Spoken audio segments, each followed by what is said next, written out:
디도서 2장 11절로 14절의 말씀으로 그날을 기다리며 오늘을이라고 하는 제목을 함께 말씀 나누도록 하겠습니다. 이 송구영신 예배에 저희가 지금 참여를 했습니다. 그래서 이 송구영신이라고 하는 걸 지금 경험하고 있는데요. 2025년 한 해가 끝나고 2026년을 시작하시는 시간을 예배 가운데 하나님을 예배하며 함께 공동체가 시간을 보내고 있는 거죠. 여러분, 이 시간이 되면요, 우리는 이 시간에 대해서 생각할 수밖에 없습니다. 한 해를 보내고 또 한 해를 맞이하는 이 밤에 우리는 자연스럽게 질문하게 되는 거죠. 나는 어떤 시간을 살았는가, 또 어떤 시간을 살고 싶은가라고 하는 질문입니다. 자, 성경을 보면은요, 이 시간에 관하여 두 가지 종류가 있다라고 말을 하고 있습니다. 하나는 누구에게나 동일하게 주어지는 물리적인 시간입니다. 흘러가고 쌓여가는 시간인데요. 헬라어로는 크로노스라고 이 시간을 부릅니다. 또 다른 시간이 있는데요. 어떤 시간이냐면 바로 하나님과 관계되어 가지고 하나님의 목적과 뜻이 담겨 있는 시간이라는 게 있다는 것입니다. 하나님이 무언가를 뜻하고 계시고 그 뜻하신 하나님에 대하여 결단하고 응답하여 얻어지는 기회의 시간이라는 게 있는 거죠. 이걸 카이로스의 시간이라고 부릅니다. 자, 이 크로노스의 시간이 단순하게 흘러가는 물리적인 시간이라면 이 카이로스의 시간은요, 이 크로노스의 시간 가운데 찾아온 하나님이 개입하시는 시간을 의미합니다. 지난 한 해를 돌아보시면서 여러분의 시간은 어땠는지 한번 물어보고 싶습니다. 여러분은 주로 크로노스의 시간에서 살고 계셨습니까? 아니면 이 크로노스 속에서도 카이로스를 경험하며 하나님과 관련된 시간, 하나님의 뜻을 발견하는 시간, 하나님의 목소리를 듣고 그 목소리에 반응하여 살았던 그 시간의 양이 어떤가라고 질문을 하는 것이죠. 성도 여러분, 같은 한 해를 살았지만 모두가 다 똑같은 크로노스의 한 해를 살아냈지만 그 속에서 어떤 이들은 카이로스를 많이 경험했고 어떤 이는 카이로스를 거의 경험하지 못한 채 살 수도 있다는 것입니다. 그렇다면 우리가 해야 될 질문은 이것이겠죠. 어떻게 해야 우리의 이 크로노스의 시간 속에서 카이로스의 시간을 더 온전히 많이 경험할 수 있겠느냐라고 하는 질문입니다. 자, 오늘 우리가 살펴보게 될 본문, 바로 이 디도서 2장의 말씀을 보면은요, 이 시간에 관하여 우리가 가져야 될 분명한 성경적 관점이 무엇인지를 아주 잘 보여주고 있습니다. 바울은 혼란스럽고 도덕적으로 무너져버린 이 그레데 섬에서 사역하고 있는 디도에게 이 편지를 쓰고 있는데요. 정말 그 망가진 세상 속에서 얼마 있지 않은 성도들이 과연 어떻게 살아야지만 흔들리지 않고 끝까지 성도로 살아낼 수 있는가라는 걸 가르치기 위하여 이 책을 쓰고 있습니다. 비결이 뭐냐면요, 환경을 바꾸는 데 있는 게 아니라 시간을 바르게 이해할 때 그 속에서 성도다운 삶을 살 수 있다라고 가르치는 것이죠. 자, 바울은 성도의 삶이 두 개의 결정적인 사건 사이에 있다라고 가르치고 있습니다. 결정적인 두 사건, 첫 번째 사건은요, 예수 그리스도께서 우리 가운데 임하신 초림의 사건, 다시 말해서 예수님이 이 땅 가운데 임하셔서 우리를 위하여 십자가에 달려 죽으신 그 첫 번째 예수님께서 행하신 일과 관련된 사건이 바로 이 과거에 일어난 한 사건이었습니다. 자, 그리고 다른 하나의 사건이 있는데요. 그건 미래에 일어날 어떤 사건입니다. 바로 우리 구주 예수 그리스도께서 이 땅 가운데 재림하여 오시게 되어지는 그 영광스러운 날, 그 사건이 있다라는 것이죠. 자, 그렇다면 성도의 시간은 뭐냐라고 말하면 바로 이 두 사건 사이에 있는 시간이 성도의 시간입니다. 이미 나타난 은혜와 장차 나타날 영광스러운 날 사이에 있는 것이 바로 성도의 시간이라는 것이죠. 성도는 이 두 사건 사이, 이미와 아직 사이를 살아가고 있다라고 말하고 있는 것입니다. 자, 바울은요, 이 사실을 아는 것이 성도에게 있어서 굉장히 중요하며 성도가 이 땅을 살아낼 수 있는 힘이다라고 가르치고 있습니다. 세상이 흔들리고 있고 모든 가치가 무너져도 성도인 우리가 우리의 시간을 보면서 우리가 어디에서 시작했고 어디를 향해 가고 있는지만 정확하게 알고 있다면 우리는 이 땅에서 흔들리지 않고 끝까지 살 수 있다라는 것이죠. 성도 여러분, 우리는 크로노스의 시간 속에 던져지고 버려진 존재가 아니라 하나님의 구원의 역사라고 하는 놀라운 카이로스를 경험했고 또 경험할 것이며 오늘 이 자리에서 경험할 수 있는 존재라는 것입니다. 송구영신이라고 하는 이 밤에 우리가 모여서 그냥 예배하는 이유가 바로 이것입니다. 오늘 이 시간 이때에 우리가 예배하며 우리의 이 크로노스 시간 가운데 카이로스를 초청하는 것이죠. 하나님께서 우리의 시간을 의미 있게 만들어 주려고 다시 우리에게 주어지는 2026년이라고 하는 시간이 하나님의 은혜와 연결되어 있는 시간이 되게 해달라고 구하는 마음으로 이 시간 예배 가운데 나왔다는 것입니다. 성도 여러분, 오늘 말씀 본문 가운데 들어가서요, 이제 어떻게 이 시간이 우리 가운데 임할 수 있는지를 한 3가지로 정리해 보겠습니다.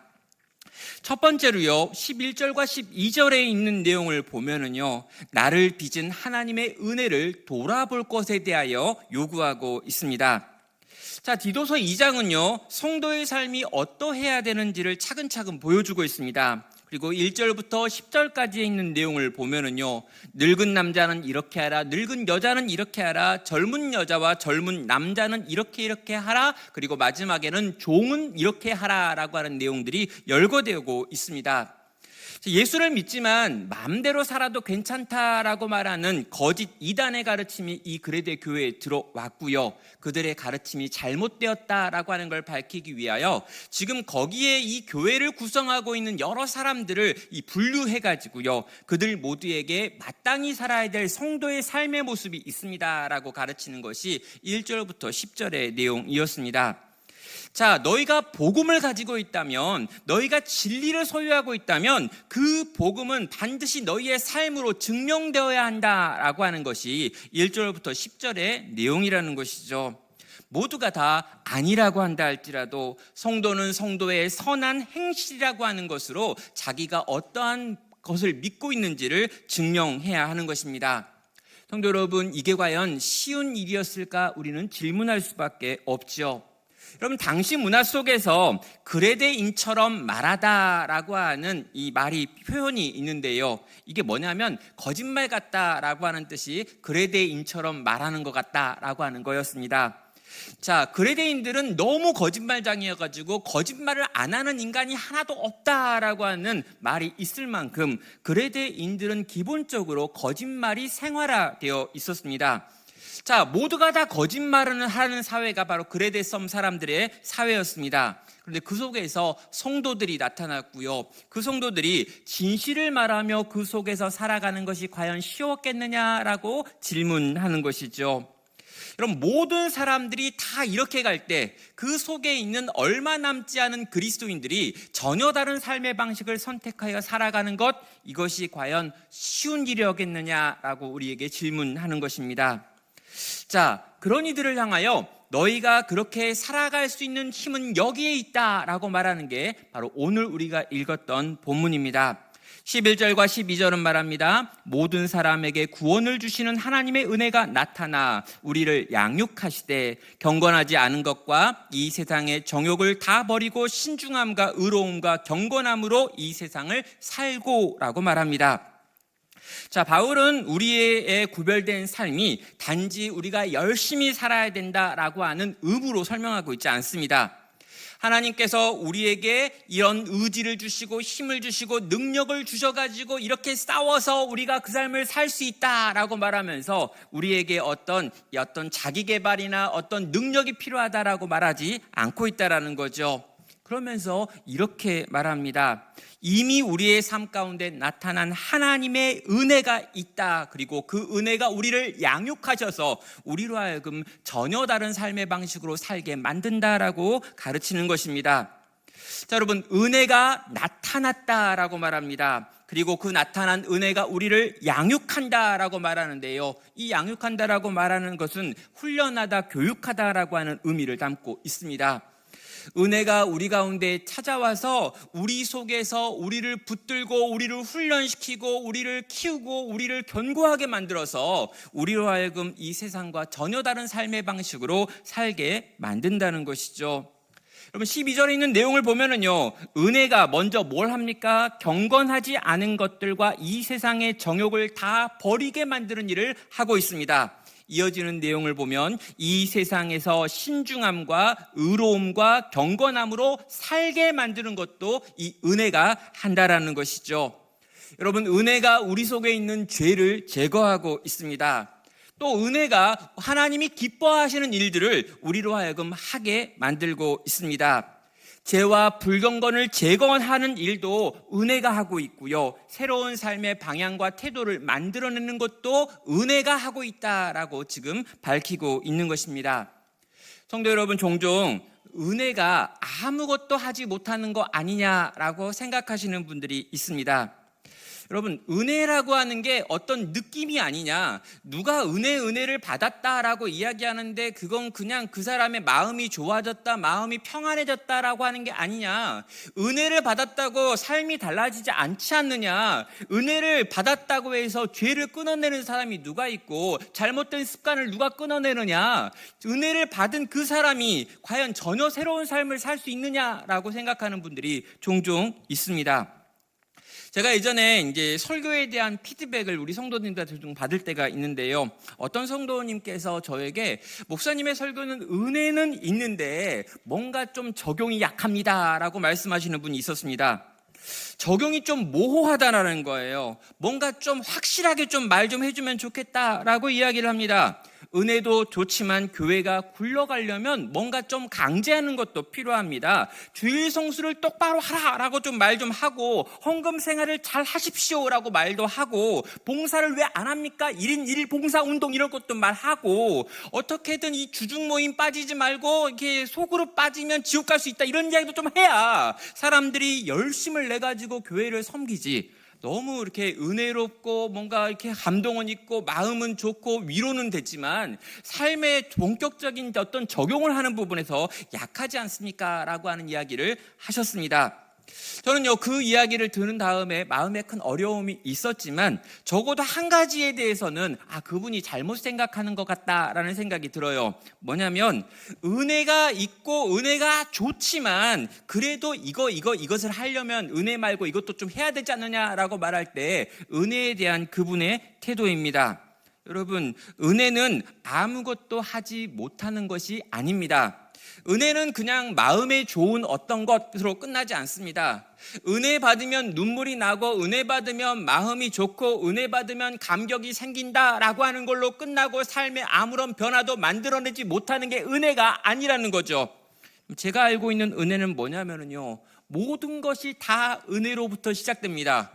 하나님께서 내 삶 가운데 은혜를 부어주시면, 그 놀라운 은혜가 내 삶을 지배하기 시작하면, 그 은혜가 나로 하여금 손을 움직이게 하고 발을 움직이게 하고 내 물질을 사용하게 하고 내 시간을 쓰게 하며 그 어떤 동기부여보다 강력하게 주의 나라를 위하여 수고하고 애쓰게 만든다는 거죠. 사랑하는 여러분, 은혜가 결국 모든 걸 다 한다라고 저는 믿는 것입니다. 사랑하는 성도 여러분, 은혜는 우리를 느슨하게 만들지 않습니다. 은혜는 우리에게 진짜 순종을 만들어냅니다. 은혜가 우리 안에 있는 죄를 끊어냅니다. 은혜가 우리에게 새로운 삶을 살 수 있는 능력을 만들어냅니다.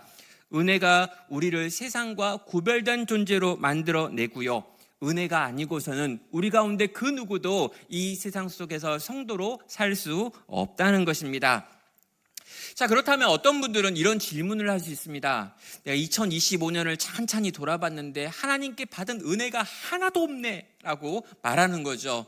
인생이 너무 힘들었던 거예요. 2025년을 돌아보니까 힘들었던 일, 어려웠던 일, 병든 일, 사건, 사고가 너무 많은 겁니다.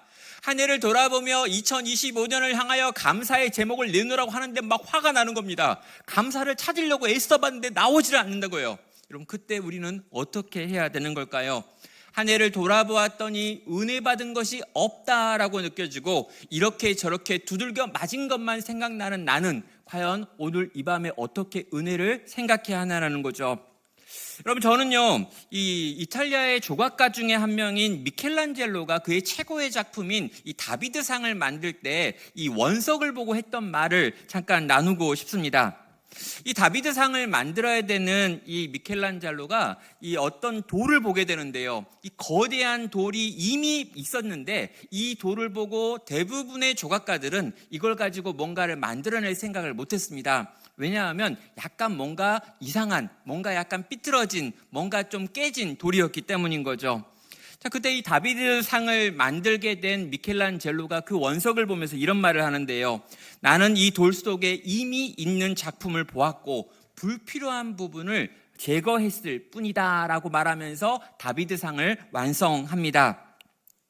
여러분, 다비드상을 완성했던 이 미켈란젤로는요, 이 원석을 보고 이 원석 가운데 있는 작품을 봤습니다. 그리고 이 작품을 드러내고 보여주고 나타내기 위해서 그가 한 것이 이 돌들을 깎아내는 작업이었다는 거죠.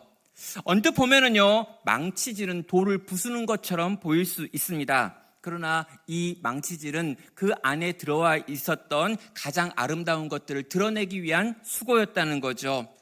성도 여러분, 우리의 지난 시간을 돌아봤더니 어려운 시간일 수 있습니다. 정말 힘든 일들이 있었을 수 있고요. 정말 아프고 사건이 일어나고 내가 생각했던 어떤 일들이 되지 않았고, 그래서 일반적인 사람들, 하나님을 믿지 않는 사람들이 보기에는 너 참 재수 없는 한 해를 살았구나 라고 하는 말을 들을 수도 있습니다. 이해되지 않았던 그 일들 때문에 원망이 나올 수도 있고요. 이해되지 않았던 그 사건들로 인하여 아직도 그 어려움 가운데 놓여 있을 수도 있습니다. 그런데 여러분, 이 시간이 어떤 시간이냐라고 말할 때 어쩌면 우리 이 원석 많이 어긋나고 부서지고 깨어져야 될 이 원석을 어떻게든 깎아내서 그 안에 있는 찬란한 작품을 드러내게 만들기 위한 하나님의 은혜의 망치질의 시간일 수 있다라는 것이죠. 사랑하는 성도 여러분, 우리는 더 많이 깨지고 더 많이 부서지고 더 많이 까야지만 제대로 된 우리들의 모습을, 하나님의 형상을 드러낼 수 있는 존재일 수 있다는 것입니다. 지난 한 해를 돌아보면서 난 진짜 힘들었던 것 같다라고 한다면 하나님이 나의 온전한 모습을 만들어내기 위하여 많이 깎아내신 시간이었다라고 생각해 보면 어떨까요? 그럼 광야에서 이스라엘 백성을 인도했던 불기둥과 구름기둥에 대한 이야기도 있습니다. 광야는 결코 쉬운 길이 아니었습니다. 그러나 그 자리에 하나님이 없었던 적은 단 한 번도 없었죠. 낮에는 구름기둥으로 함께 하셨습니다. 밤에는 불기둥으로 함께 하셨습니다. 만나로 함께 하셨고 메추라기로 함께 하셨습니다. 하나님께서는 이스라엘 백성을 광야에서 단 한 걸음도 떨어져 있어 본 적이 없으셨고요. 40년간 그들을 끝까지 지키고 돌보고 보호하시며 은혜로 그들을 살려주셨습니다. 성도 여러분, 광야의 시간을 지나다 보면요, 어려운 일들이 당연히 있습니다. 풍족하지 않습니다. 외롭습니다. 쓸쓸합니다. 억울한 일들을 경험할 수 있습니다. 그러나 기억하십시오. 그 모든 시간을 지나서 여기까지 오셨습니다. 여러분, 그 모든 시간을 지나서 여러분 송구 영신 예배까지 오셨습니다. 2025년의 마지막 예배의 자리까지 찾아오셨고 2026년의 첫 예배를 여러분은 교회에서 지금 하나님께 올려드릴 수 있다라는 거죠. 어떻게 해요? 하나님의 은혜가 우리를 끝까지 붙들고 여기까지 데려온 것입니다. 하나님의 부름기둥과 불기둥이 우리를 떠나지 아니하였고 그가 우리를 여기까지 이끄셨기 때문에 그 은혜로 말미암아 오늘 이렇게 하나님을 예배할 수 있다라는 것이죠. 여러분, 지난 주일에 이제 우리 장로님들 가정과 함께 한 해를 마무리하는 시간을 이렇게 가졌습니다. 식사를 하고 또 지난해 어떤 감사 제목이 있었는가 해가지고 서로 이 감사의 제목을 나눴는데요. 2025년이 참 어려운 시간이었나 보다라고 생각이 들 만큼 많은 어려움에 대한 이야기들을 나누셨습니다. 이야기를 나누시면서 우시고 들으면서 울고 기도하면서 함께 우는 시간을 보냈습니다. 그러나 여러분, 그 나눔은 그냥 슬픔으로 끝난 건 아니었습니다. 왜 그러냐고요? 우리는 그 시간을 통하여 광야 같은 시간을 지났지만 그 시간 가운데 함께 하신 주님에 대하여 고백할 수 있었고요. 이 시간을 지나며 우리 주님을 조금 더 닮은 모습을 서로에게서 확인할 수 있었기 때문입니다. 사랑하는 성도 여러분, 성도가 이 땅에서 어려움을 당할 수 있습니다. 성도의 삶이 세상 속에 있는 여러 가지 어려움과 고통 가운데 그대로 노출되고 사건과 사고가 일어나며 질병에 걸릴 수도 있고 이런저런 이해할 수 없는 일들을 맛보는 것이 성도의 삶입니다. 그러나 여러분, 세상은 그 모든 것을 통하여 망가질 수밖에 없지만 성도는 그 고난 속에서 그 고난과 함께 하시는 예수님을 붙들고 만날 수 있습니다. 그리고 그 주님이 만들어내시는 우리의 성품의 변화를 경험하게 되는 것이죠. 성도 여러분, 은혜로 이 성도의 아픔의 시간을 통과한 자들은 주님의 모습으로 빚어지게 되어지는 변화를 맛보게 되는 것입니다. 사랑하는 성도 여러분, 성도는 이미 나타난 그 은혜 아래서 살고 있는 사람들입니다. 새해를 앞두면서 우리는 이런 결단을 할 수 있습니다. 2025년의 아픔은 단순한 상처로 손해와 실패로 끝내지 않겠습니다. 이미 일어난 사건은 달라지는 것이 아니지만 그 사건에 대한 해석을 내가 바꾸겠습니다. 그 시간 속에서도 하나님의 은혜가 있었고 그 은혜로 말미암아 나는 이렇게 변화되었고 그 은혜로 말미암아 우리에게 이러이러한 변화가 일어났습니다라고 고백하며 하나님의 은혜, 지나온 그날 우리 가운데 베푸신 은혜를 붙들고 그 은혜로부터 한 해를 또 시작할 수 있는 내가 되고 우리가 되는 여러분 되시기를 바랍니다. 자, 두 번째로요, 2장 13절을 보면은요, 다시 오실 주님을 기다리고 바라봐야 한다라고 말하고 있습니다. 13절은 말합니다. 복스러운 소망과 우리의 크신 하나님 구주 예수 그리스도의 영광이 나타나심을 기다리게 하셨으니라고요. 자, 성경은 성도의 기다림을 막연한 희망 또는 불안한 예측 같은 걸로 설명하고 있지 않습니다.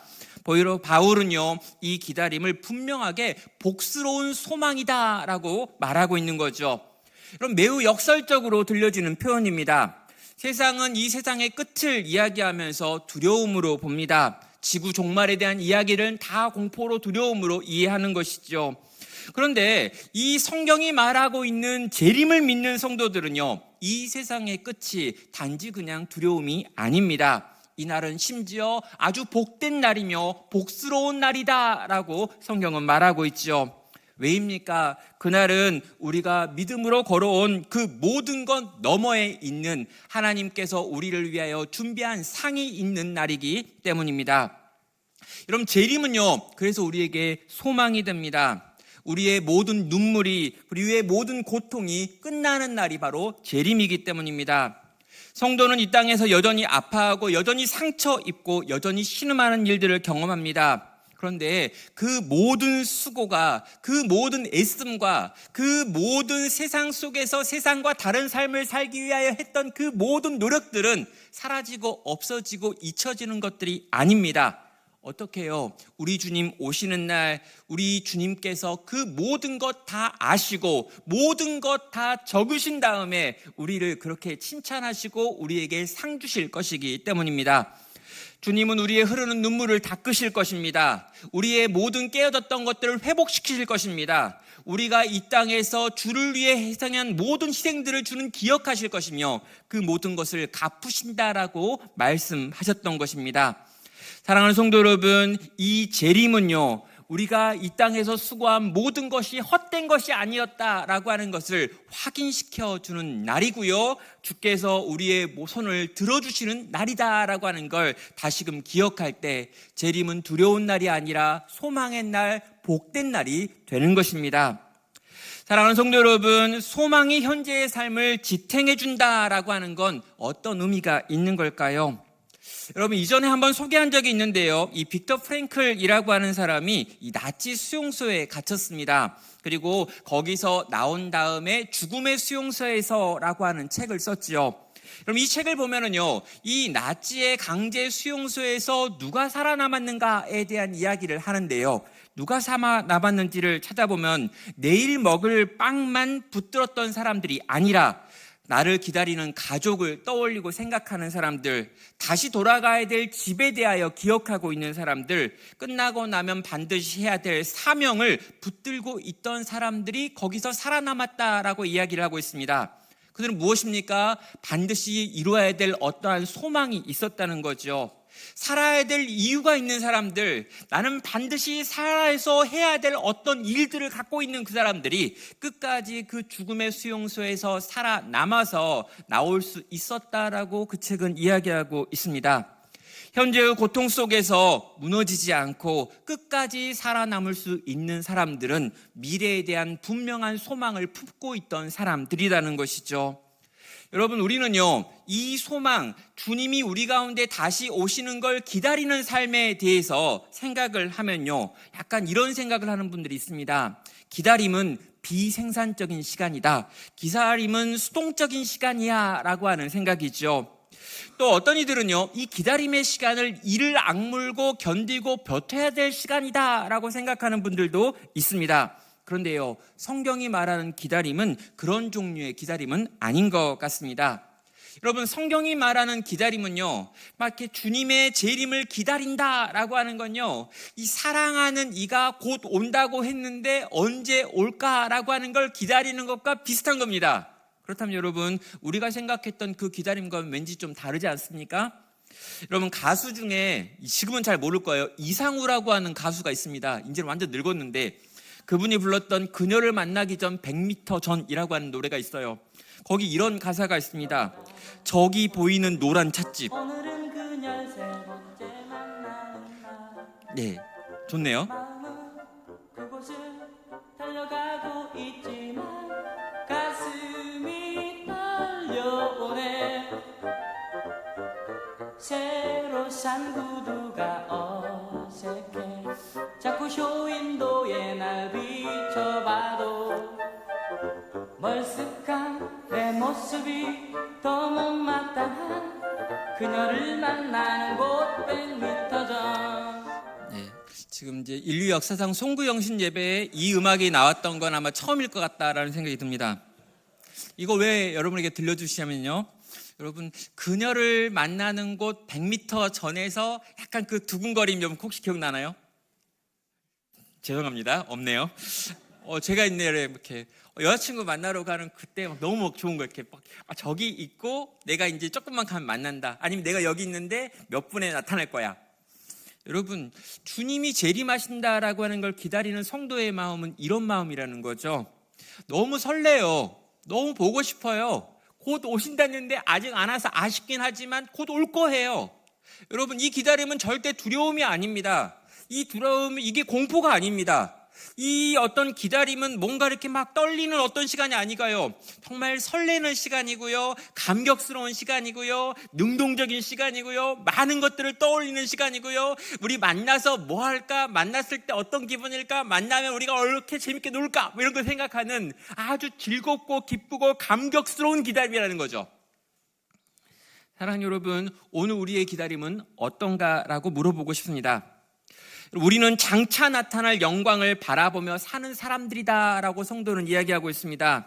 그럼 새해를 앞두고 많은 계획들을 세우고 있을 텐데요, 건강에 관련된, 또 일에 관련된, 공부에 관련된 여러 가지 사역과 관련된 계획들을 쭉 세우고 계실 텐데, 그 계획 가운데 이런 것들도 한번 넣어보셨으면 좋겠습니다.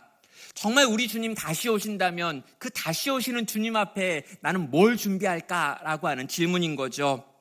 더 깨어있는 삶이 어떤 것일까? 정말 마라나타 주 예수여 어서 오시옵소서 라고 말하면서 정말 내가 오늘 지금 해야 될 어떤 것이 그분을 기쁘게 하신 걸까? 라고 하는 걸 한 번쯤 생각해 봐 달라는 것입니다.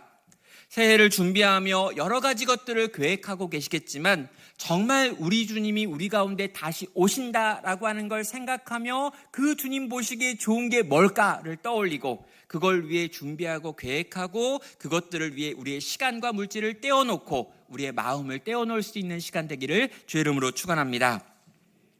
마지막 세 번째는요, 선한 일에 열심으로 너희는 오늘을 살아라라고 도전합니다. 그럼 디도서 2장 14절이 이렇게 선언하고 있습니다.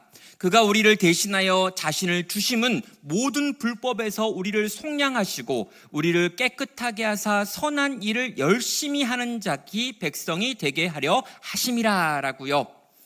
자, 여러분, 이 14절을 통해 가지고요, 다시 오실 주님을 기다리는 성도의 삶이 결코 수동적이거나 정적인 것이 아니라 무언가를 하는 삶이다라고 하는 걸 말씀하고 있습니다. 자, 예수님께서는요, 우리를 대신해서 자신의 십자가 위에 주셨습니다. 그리고 그렇게 예수님께서 십자가 위에서 자기 자신을 내어주신 이유를 세 가지라고 14절은 말하고 있는데, 첫 번째는 속량하시기 위해서였다라고 말하고요, 두 번째는 우리를 깨끗하게 하시기 위해서라고 말하고요, 세 번째는 우리로 하여금 선한 일에 열심히 하는 자기 백성을 만들기 위해서였다라고 말하고 있습니다. 여러분, 속량이라고 하는 것은요, 죄의 노예였던 우리를 값주고 샀다라고 하는 의미고요, 깨끗하게 하였다라고 하는 것은 예수의 피로 말미암아 죄로 말미암아 죽을 수밖에 없던 우리를 깨끗하게 희게 만들었다라고 하는 주님의 죄의 사함의 은혜를 이야기하고 있습니다. 다시 말하면 주님의 구원의 역사를 이야기하죠. 자, 그렇게 우리를 구원하셨습니다. 그런데 구원받은 우리가 구원받은 대로 그렇게 끝나는 게 아니라 우리를 향하여 무언가 목적이 더 있었다라고 밝히는데, 바로 선한 일에 열심을 내는 백성을 만들기 위하여 예수님께서 그 일을 행하셨다라고 말씀하는 것이죠. 여러분, 기다림의 시간은 아무것도 하지 않는 시간이 결코 아니었던 것입니다. 여러분, 예수님의 승천하시는 모습을 보았던 제자들 가운데 어떤 이들은요, 이 올라가시는 것 그대로 내려오신다라고 하는 걸 그대로 믿고 이 감람산 주변에다가 우막사리를 지어놓고 거기서 하늘만 쳐다보고 살았던 사람들이 있다고 합니다. 여러분, 그렇게 살라고 주님이 우리를 부르신 게 아니라는 거죠. 무엇입니까? 이 성경이 말하고 있는 기다림의 시간을 보내는 그들은 열심히 선한 일에 열심을 내어 살아가는 것으로 그 기다림의 시간을 채워야 한다라고 말씀하는 것입니다. 사랑하는 성도 여러분, 예수님께서 제자들을 떠나시면서 달란트 비유라는 걸 들었습니다. 분명하게 내가 곧 떠날 텐데 내가 돌아오기 전까지 너희는 이것을 가지고 열심히 장사하라라고 말했어요. 근데 이 종들 가운데 한 종은요, 이 주인의 명령을 무시하고 그 돈을 잘 숨겨 놓았다가 그대로 가져왔다가 슬피 울며 일 가게 됩니다. 그런데 또 다른 종들은요, 주인의 명령에 순종하여 그 달란트를 가지고 가서 열심히 장사를 했습니다. 이 장사의 결과 그들이 많은 걸 얻었느냐 얻지 못했느냐는 하나도 중요한 게 아닙니다. 중요한 게 뭐였냐면요, 주인이 이걸 가지고 장사하라고 했는데 그 종들이 장사를 했다는 것, 그것만 중요한 겁니다. 그래서 주인이 이렇게 칭찬하죠. 착하고 충성된 종아라고요. 사랑하는 여러분, 결과 때문에 칭찬하는 것이 아니라 그들의 신실함을 평가하시는 주님의 평가였던 것입니다. 성도 여러분, 주님의 다시 오심을 기다리는 성도는 오늘 지금 이 땅에서 어떻게 사느냐라고 질문하면 이렇게 대답할 수 있습니다. 주님이 우리에게 맡기신 선한 일을 그냥 열심히 오늘 지금 하는 것입니다. 성도 여러분, 결과는 주님의 손에 맡겨진 것이고요, 우리가 할 수 있는 것, 또 해야 되는 건 우리에게 맡겨진 그 역할에 충성된 것이기 때문이죠. 이와 비슷한 또 비유가요, 종교학자 마르틴 루터가 했던 적이 있습니다. 그럼 루터에게 어떤 이들이 질문을 했습니다. 만약 1시간 뒤에 주님이 오신다면 당신은 무엇을 하시겠습니까? 라고 질문했죠. 루터는 이렇게 대답합니다. 지금 내가 하고 있는 사과나무를 심는 일을 마치려 한다라고요. 자, 이게 무슨 말을 하는 거냐면요, 여러분, 그저 내가 하고 있는 그 일을 마치겠다라고 하는 말이 아니라 주님의 재림을 기다리는 성도가 오늘을 어떻게 사는지를 보여주는 게 바로 이 삶의 태도입니다. 지금 내가 하고 있는 일이 주님이 재림하신다고 해도 바뀌지 않는다는 거예요. 주님이 곧 오신다고 해도 그 곧 오시기 때문에 무언가 내가 다른 일을 하는 게 아니라 내게 주어진 오늘이라고 하는 시간을 최선을 다하여 주 오실 걸 바라보고 살고 있기 때문에 주님이 1시간 후에 온다고 해도 나는 지금 내가 지금 하고 있는 일을 해도 괜찮다는 거예요. 사랑하는 여러분, 주님의 재림을 기다리는 성도는 오늘 내게 주어진 삶의 시간 속에서 선한 일에 열심을 내며 하루하루 그저 그렇게 살아가더라는 거예요. 사랑하는 여러분, 선한 일이 뭘까요? 단순하게 우리의 착한 성품이나 도덕적 행실을 만들어야 된다라고 말하는 건 아닙니다. 성경이 말하는 선한 일은요, 하나님의 통치가 이 땅 가운데 드러나는 모든 것들을 의미하는 것들이죠. 여러분, 복음을 전하는 일이 그럴 수 있습니다. 성경을 읽는 일도 그럴 수 있고요, 기도하는 것도, 예배하는 것도, 종교적인 어떤 열심을 내는 것도 이 안에 포함됩니다. 그러나 여러분, 의미를 확장해 보면은요, 내가 직장에서, 학교에서, 가정 안에서 정말 그리스도를 기다리며 그분이 내게 원하시는 뜻을 행하기 위하여 수고하고 애쓰는 모든 삶의 영역들, 다 그게 선한 일입니다. 사랑하는 성도 여러분, 교회 안에서만 선한 일이 있는 게 아니라 온 세상 속에서 내가 살아가는 모든 과정 속에서 하나님께서 내게 원하시고 바라시는 뜻이 있고 그 뜻을 이루는 삶을 살아가는 것, 이게 오늘 우리에게 주어진 사명이 된다라는 거죠. 성도 여러분, 한 해를 시작하면서 하나님이 나에게 맡기신 선한 일이 뭘지 한번 고민해 보셨으면 좋겠습니다. 많은 것을 결단하기 어렵다면요, 한두 가지라도 한번 생각해 보시고 그걸 적어 놓았으면 좋겠습니다. 정말 내가 어떤 영혼 하나를 품어보겠다라고 결단하셔도 좋을 것 같고요, 내가 올해는 기도를 좀 이렇게 해봐야지 라고 시간을 좀 정하셔도 좋겠습니다. 내가 이게 말씀을 좀 읽어야겠어 라고 생각하셨다면 아주 구체적으로 어떤 말씀을 어떻게 읽을까 라고 하는 것도 좀 적어 놓으셨으면 좋겠습니다. 나의 일과표 안에, 나의 다이어리 안에 내가 하나님이 기뻐하시는 선한 일을 위한 시간과 물질과 관심과 에너지를 어떻게 놔둘까라고 하는 걸 진지하게 생각하고 고민하여 반영해 놓는 일이 우리 가운데 있기를 원한다는 거죠. 내가 있는 자리, 내가 있는 학교, 직장, 내 가정 안에서 하나님이 내게 맡기신 선한 일을 찾으라는 것입니다. 그리고 그 일을 감당할 수 있는 은혜를 내게 부어달라고, 그 일을 끝까지 완주할 수 있는 소망을 내게 허락하여 달라고 우리 주님께 구하시라는 것이죠. 우리 주님, 우리의 기도를 들으실 것입니다. 그리고 그 기도에 응답하셔서 우리로 하여금 그 선한 일을 행하게 할 것입니다. 성도 여러분, 성도는 오늘 이 초림의 사건과 재림이라고 하는 사건 사이를 충실하게 살아가는 것, 이게 바로 오늘을 살아가는 성도의 모습인 것입니다. 성도 여러분, 이 땅에서 그렇게 성도로 살아갈 때 과연 어떤 일이 벌어지는 걸까요?